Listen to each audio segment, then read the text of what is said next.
സെരിപ്പോത ശനിവാരം അത്ര ഹൈപ്പ് തോന്നിയ cinema അല്ലായിരുന്നെങ്കിലും promo materials ഒക്കെ നൈസ് ആയതുകൊണ്ട് ചുമ്മാ കണ്ടേക്കാം എന്ന ലെവലിൽ കണ്ടൊരു സിനിമയാണ്.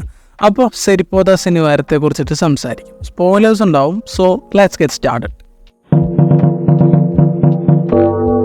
ഉള്ള റൂട്ടീൻ എലമെൻസ് ഒക്കെ വെച്ചാണെങ്കിലും ഒരു പരിധി വരെ നല്ല ഹൈ കിട്ടിയൊരു സിനിമയായിരുന്നു ഇത്. പക്ഷേ അവസാന ഭാഗങ്ങളിലോട്ട് വന്നപ്പോൾ എനിക്ക് സിനിമയുള്ളൊരു പഞ്ച് നഷ്ടപ്പെട്ടു. അതുകൊണ്ട് സെരിപ്പോത ശനിവാരം ഒരു ആവറേജ് മെറ്റീരിയലായിട്ടാണ് അനുഭവപ്പെട്ടത്. ഞാനീ ഒരു പക്ക മാസ് റോളിന് പറ്റിയൊരു ആക്ടറാണെന്ന് കുറച്ച് വർഷങ്ങൾക്ക് മുന്നേ തോന്നിയിട്ടില്ല. ഒരു ബേബി ഫേസ്ഡ് ഹീറോ എന്നതുകൊണ്ടായിരുന്നു അതങ്ങനെ തോന്നിയത്. പിന്നെ MC ഒക്കെ ചെയ്തപ്പോൾ ഡീസൻ്റായിട്ട് തോന്നിയിരുന്നു. എന്നാൽ ഇനി അങ്ങോട്ട് ശ്രമിച്ചാൽ നന്നായിരിക്കും എന്ന് തോന്നിയത് ശ്യാം സിംഗ് റോയ് കണ്ടിട്ടാണ്. ഞാനീ ഒരു ഭയങ്കരമായ ഓറയിൽ കണ്ടൊരു സിനിമയായിരുന്നു അത്.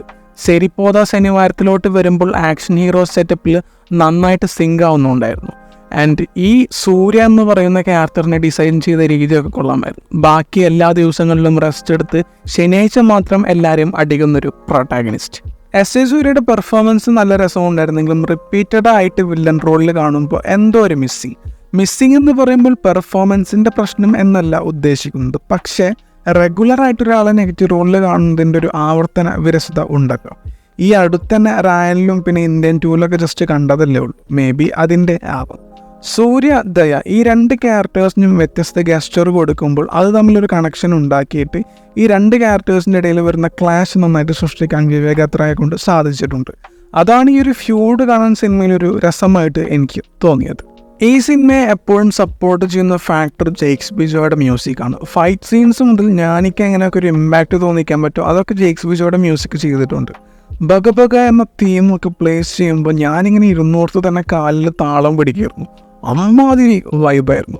So engage ചെയ്യിപ്പിക്കാനുള്ള ഫാക്ടറൊക്കെ അതിലുണ്ടായിരുന്നു. പിന്നെ ആദ്യമായിട്ടാണ് ജെയ്ക്സ് ബിജോയുടെ ബാക്ക്ഗ്രൗണ്ട് സ്കോർ കേട്ടിട്ട് ഒരു സിനിമ ഒരു പരിധി വരെ അത്രയും രസമായിട്ട് വാച്ച് ചെയ്യാൻ എനിക്ക് പറ്റിയിട്ടുള്ളത്. അത് ഒരു ഫ്രഷ്നെസ് ആയിട്ട് എനിക്ക് തോന്നി. ഈ സിനിമയുടെ പ്രശ്നം വരുന്നത് ഈ ഒരു ഭാഗത്താണ്. അത്രയും നേരം നല്ല ഹൈ ആയി തോന്നിക്കുന്ന അവതരണത്തിൽ കൊണ്ടുപോയിട്ട് പിന്നെ ഫൈനൽ ആക്ട് വരുമ്പോൾ അതിൽ കാര്യമായ ഡെവലപ്മെൻ്റ് ഇല്ലാതെ പ്ലെയിനായി അത് ചെയ്തു പോയതാണ് ഈ സിനിമയുടെ ഡ്രോബാക്ക്. കാരണം ഈ സൂര്യ, ദയ എന്നീ ക്യാരക്ടേഴ്സിലൂടെ സിനിമയെ ഡ്രൈവ് ചെയ്ത് കൊണ്ടുപോകുന്ന ഒരു പാറ്റേൺ വെച്ച് തന്നെയാണ് ഈ സിനിമയെ അത്രയും നേരം നന്നായിട്ട് കൊണ്ടുപോയത്. പിന്നെ ഒരു സിംപ്ലസ്റ്റിക് ഫൈനൽ ആക്ടിലോട്ട് എത്തിച്ചപ്പോൾ സിനിമയോടുള്ളൊരു ത്രില്ല് നഷ്ടപ്പെട്ടു.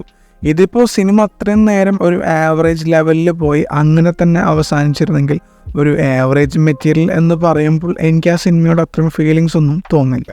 പക്ഷേ ഒരു പരിധി വരെ നന്നായിട്ട് അവസാനം കുളമാക്കുമ്പോൾ ആ തരത്തിൽ ആവറേജ് ആകുമ്പോൾ ഒരു നിരാശ തോന്നും. ഈ സിനിമയോടും എനിക്ക് അങ്ങനത്തെ ഒരു ഇമോഷനാണ് ഉള്ളത്. സെരിപ്പോത ശനിവാരത്തിനെ കുറിച്ചിട്ടുള്ള നിങ്ങളുടെ അഭിപ്രായം കമൻറ്റ് സെക്ഷനിൽ പറയുക. മറ്റൊരു വീഡിയോ ആയിട്ട് പിന്നെ വരാം. Bye guys.